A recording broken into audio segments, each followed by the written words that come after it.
आज आपण करणार आहोत उत्तप्पम। त्यासाठी लागणारं साहित्य 2 वाटी रवा, हा 1 वाटी घेतला आहे, अजून 1 वाटी घेणार मी।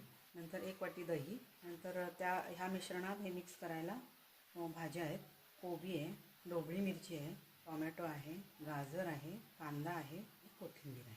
आणि याच्यात बघताय ते चटणीसाठी आपल्या त्यासाठी लागणार खोबरं, शेंगदाणे, कोथिंबीर आणि 1 मिरची। याचं वाटण करून नंतर आपल्याला फोडणी द्यायची। तुम्ही वरून पण तडका देऊ शकता, डायरेक्टली कढईत फोडणी पण देऊ शकता। परत ही दुसरी वाटी। आता हे आपल्याला चांगलं वाटून घ्यायचं आहे मिक्सरला आणि त्याच्यानंतरच दही टाकायचं आहे। आता हे वाटून घेतलं आहे आपण, त्याच्यानंतर त्याच्यामध्ये 1 वाटी दही मिक्स करूया आणि परत एकदा फिरवून घेऊया। आता हे बघा मी वाटून घेतलं आहे, पण वाटताना काय झालं, मी त्यात थोडं थोडं पाणी मिक्स करत गेले, जेणेकरून हे बघा हे स्मूथ झालं बेटर। आता हे या एका भांड्यामध्ये आपण ते काढून घेऊया। आता हे आपण पाणी टाकूया त्याच्यात, मी हे चांगलं ढवळून घ्यायचं। आता हे आपण जे मिश्रण आहे ते व्यवस्थितपणे मिसळून घेतलं आहे। आता त्यात टाकायचं आहे थोडासा चिमूटभर सोडा आणि चवीपुरतं मीठ। चांगलं मिक्स करा। हे मिश्रण आता 10 मिनटं आपण झाकून ठेवू।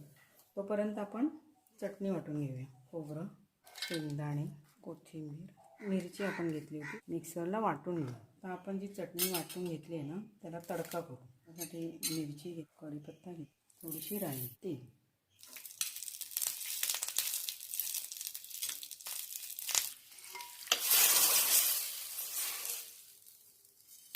झाकण घेऊन द्यायचं। थोडंसं चटणीत मीठ टाक। ते 15 मिनटं झालेली आहे। पाण्याच्या भाज्या मिक्स करूया।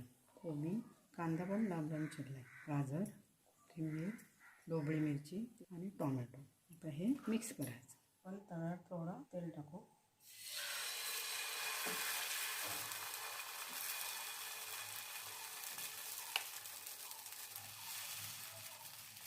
वरून टाकू असा कांदा, ढोबळी मिरची, कोबी, गाजर।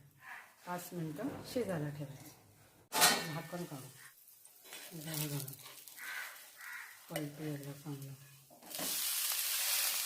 पलटल्यानंतर थोडंसं दाबायचं, झाकण ठेवू। आता आपण झाकण काढू। आपला उत्तप्पम झाला का बघा, छान भाजले गेलं आहे। आता आपण ते प्लेटमध्ये काढू।